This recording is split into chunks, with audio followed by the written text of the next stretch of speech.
My first psychotic episode was 3 years ago, and it took like 6 officers to restrain me. They had to like pepper spray me, tackle me, taser me, and shoot me up with ketamine.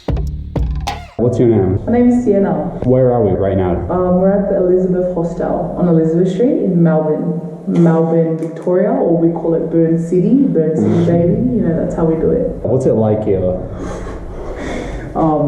Cooked. It's cooked as fuck. Like, this hostel is literally like a bunch of homeless people, backpackers, like it's a mixture, but everyone here is cooked, like everyone's on fucking drugs. A lot of people here have like undiagnosed mental illness and they're like just self-medicating. Like it's every night there's a fight. There's like random people that just come off the street, right? They come off the street. Last night, right? This African guy with a blue hat and blue Nike dunks, he walked in clicking a bell. He stole a bell from the Flinders Street hostel. You know, the reception bell? He was trying to sell it. And then he was trying to sell everyone his hat that obviously he stole, right? And that's just like a little bit of how cooked it is. Like that's not even the full extent of how cooked it is. Well, how long have you been here? This will be my 2nd week here. What brought you here? So I'm homeless, basically. I've suffered from anxiety since I was 16. Anxiety, depression, and I come from like a Tongan background, right? And if you know a little bit about Tongans or Pacific Islanders in general, like their culture is based on religion, Christianity basically, or Catholicism, right? And so my dad's a pastor, uncle's a pastor, like family are very religious. So when I've had psychotic episodes in the past, they view it as demonic. Right, okay. So, you know, I've had my mum say to me, like, get the fuck out of here, you demon. I've had family members, like, punch me, bash me. I've had police. My first psychotic episode was 3 years ago, and it took, like, 6 officers to restrain me. They had to, like, pepper spray me, tackle me, taser me, and shoot me up with ketamine. And then they dragged my ass to the fucking Sunshine Hospital, then to a psych ward for, like, 2 months. And then from there, I was lucky, you know, like when you're coming off ketamine, like I've never had ketamine in my life. And that was a trip. Like when they shot me up with ketamine, I shit you not, it felt like I was sinking in the ground. Yeah, ketamine's wild. it's horse tranquilizer, bro. But that was 3 years ago. I'm 29 now. My family are just seeing my anxiety. Like they're just seeing it in real life. And it scares them. But it's like, I've done this since I was 16. I've been through it. Like, I've gone to psych wards. I've gone to wellness centers. I've seen multiple psychologists, clinicians, physicians. Like, I've educated myself about anxiety.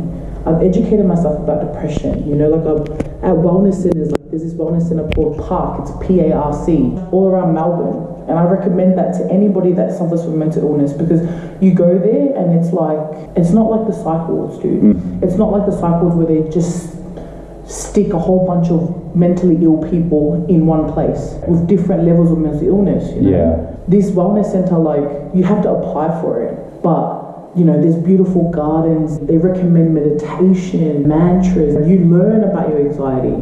You learn about coping. You learn about cognitive thinking. You learn about that fight or flight. Like you literally, they educate you on your anxiety or your whatever mental illness you have. You're in a safe environment for them to test different medications on you, because everybody is not going to have the same medication. Not every medication is good for the same person, but you're in a safe place to test different medications. So I did. I tried antidepressants like diazepam. I didn't like it. It literally made me feel like a zombie. And they listened to me. So now I'm just on antipsychosis medication and I take vitamin D instead. And that's helping? Oh my gosh, it's like coming from like an islander background, to be told your whole life that you're demonic, you know, like you're a demon, like it hurts. It breaks your heart, because at the end of the day, like I do believe in God. I have strong faith. Every day I get up, I pray. Every day I read my Bible. So to have your family tell you that you're like the devil, it breaks your heart. And like that's why I'm homeless, because they've literally kicked me out. They've put intervention orders out on me,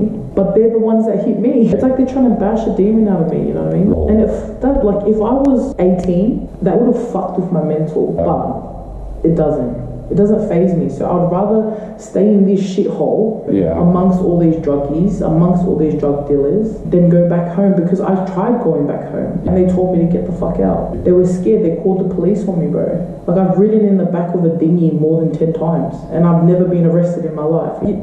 Like that, they don't see that, like, if that fucks you up mentally, bro. So that's why I'm here.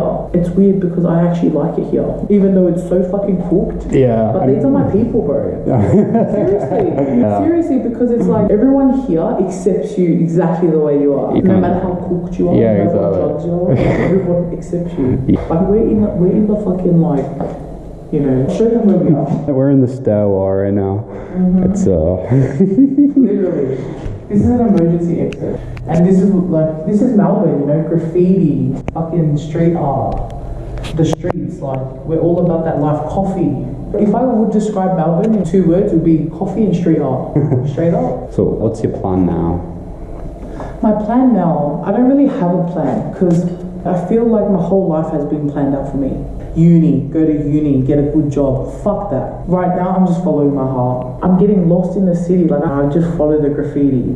And I take pictures, like, every day I wake up and it's like a different day. And I like it. I'm enjoying it. But I don't even have a job. Like, I've got $15 in my bank account. But I'm like the happiest I've ever been in the whole 29 years of my life. And it's crazy because if you see my circumstances from, like, you know, a person that works full time or a person that's gone to uni's perspective, they'll be like, fuck that. But to me, like, this is authentic. This is happiness. So I actually like it. I think if I were to say what my plans are to just follow my heart, get back into my hobbies again, like photography, you know, chase all my hobbies. Like, I love doing hair, I love curly hair, I love braiding, I love art. I wanted to be a fucking DJ at one stage in my life, I'm gonna explore that. I'm gonna try to get into graffiti. I don't know if you've seen a little bit of my graffiti. Oh yeah, that's yours. It's that one right there, Siena, next to the fucking guy with the...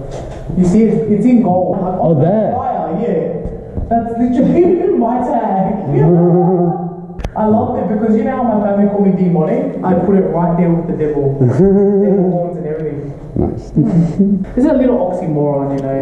But that's what I love about graffiti, because it's like you look at one piece and you don't know what it means, because only the artist knows what it means. But you make your own definition of it. Like, fuck hipster, what does that mean? It means fuck the urban outfitters, you know, the fake hipsters. Because hipsters aren't hipsters. Everyone's trying to be a hipster. Like, I grew up in the ghetto, sunshine, alright? We couldn't afford Kmart. We couldn't afford Big W.